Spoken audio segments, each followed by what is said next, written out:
Back to news. తెలంగాణలో auto, cab, school van డ్రైవర్లు సమ్మెబాట పడుతున్నారు.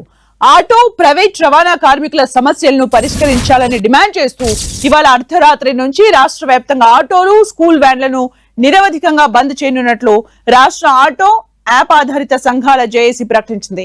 బంద్కు పలు కార్మిక సంఘాలు మద్దతు ప్రకటించాయి. తమ దీర్ఘకాలిక న్యాయమైన డిమాండ్లు వెంటనే పరిష్కరించాలని డిమాండ్ చేస్తున్నారు.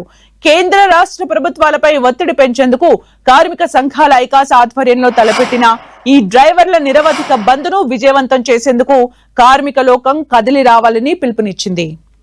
కాంగ్రెస్ ప్రభుత్వం ప్రవేశపెట్టిన ఉచిత బస్సుతో ఆటో డ్రైవర్లకు ఉపాధి లేకుండా పోయిందని ఆవేదన వ్యక్తం చేస్తున్నారు. ఆటో డ్రైవర్లు ఎన్నికల్లో కాంగ్రెస్ ఇచ్చిన హామీ మేరకు ఆటో డ్రైవర్లకు ఏటా ఇస్తామన్న 12,000 రూపాయల ఆర్థిక సాయం, ఆటో, ప్రైవేట్ రవాణా కార్మికుల సంక్షేమ బోర్డు ఏర్పాటు, రాష్ట్ర వ్యాప్త పర్మిట్లు వంటి హామీలను ప్రభుత్వం వెంటనే అమలు చేయాలని డిమాండ్ చేస్తున్నారు. ఆర్టీసీలో ఈవీ ఆటోలను ప్రవేశపెట్టే ప్రతిపాదనను ఉపసంహరించుకోవాలని కోరుతున్నారు.